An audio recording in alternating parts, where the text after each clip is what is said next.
Good day, everyone. I am Prym J. Ubasa, a second year of BSMLS, and today we will be talking about internal defenders. What are white blood cells? First, let us analyze this quote by Louis Pasteur. Without laboratories, men of science are soldiers without arms.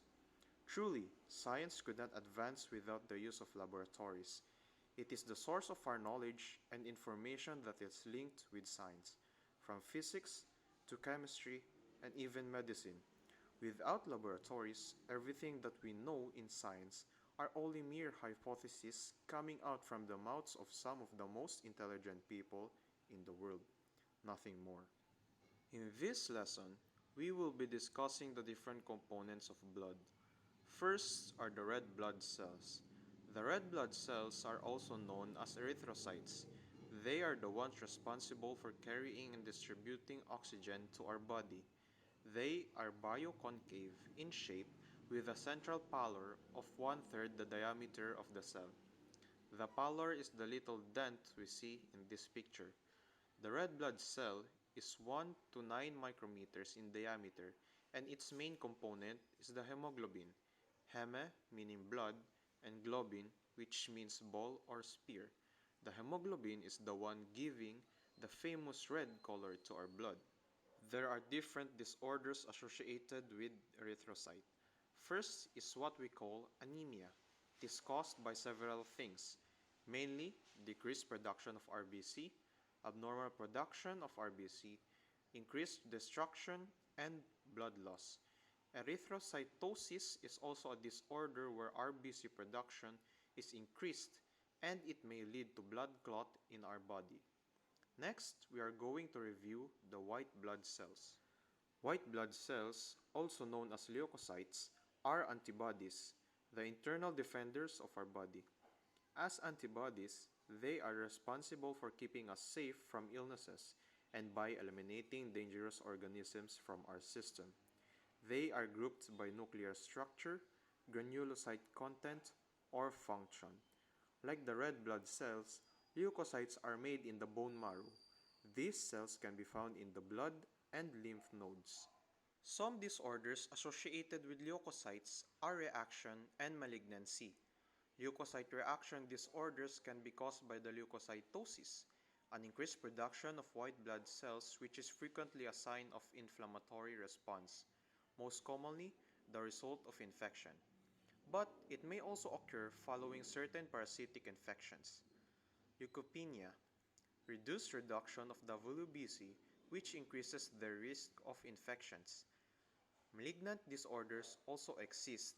These are the leukemia, a blood cancer caused by a rise of abnormal production of white blood cells in your body. Next are platelets. Platelets, also known as thrombocytes, are responsible for immediate healing of wounds in our body.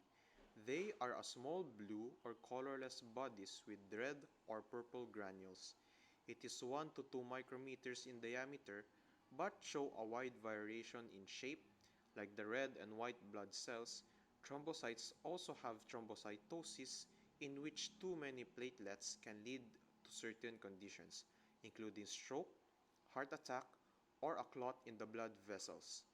Thrombocytopenia, or decreased production of platelets. This is commonly seen in dengue patients.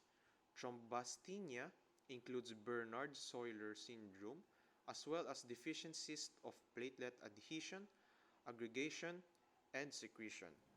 Now, we are going to focus on the morphologies of white blood cells. One of the most important and frequently performed tests in the clinical laboratory is the white blood cell differential count.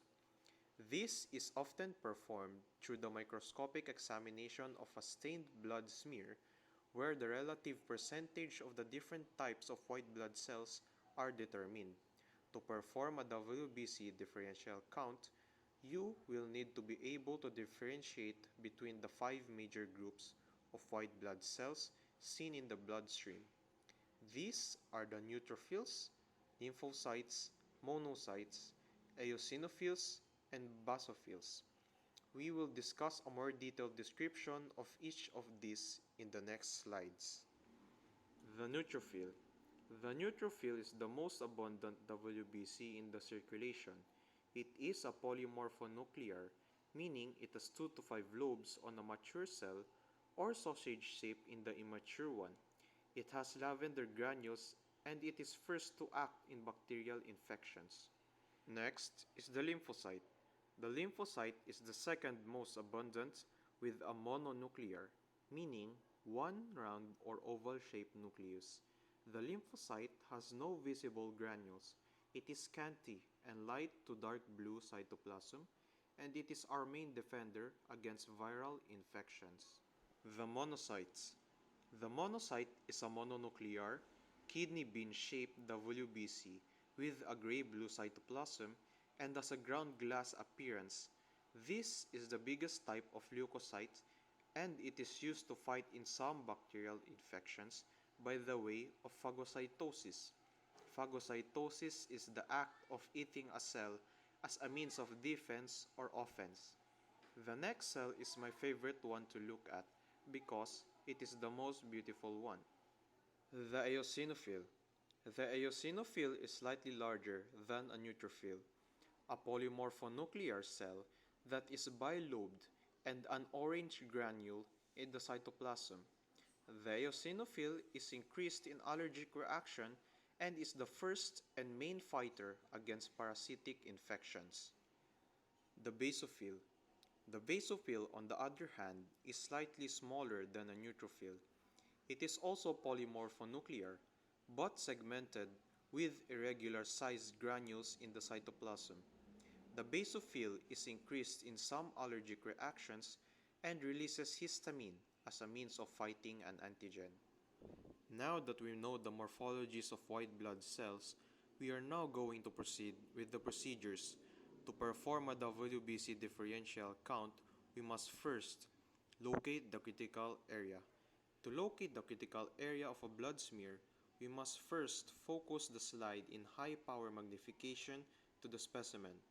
The critical area is the region near the feathered edge where the red blood cells are barely touching each other. In the picture beside our text, we can see that the best area to scan is near the middle where the cells are evenly distributed. Second is to scan the slide. Shift the magnification to oil immersion and count 100. Yes, 100 consecutive leukocytes by systematically scanning the critical area. Third is to count every WBC that you see within the scan. Record the count of each type of WBC using a differential counter until a total of 100 cells are counted. The number of each cell type represents the percentage. Lastly, once we reach 100, we interpret the results. As you can see in the slide, there are different references for a normal WBC count. An increase in any one of these can be interpreted to see if the patient has any conditions. An increase in neutrophils can mean that the person is injured, stress, necrosis from burns, or heart attack. Next, an increase in lymphocytes means that a person has an infection of some sort.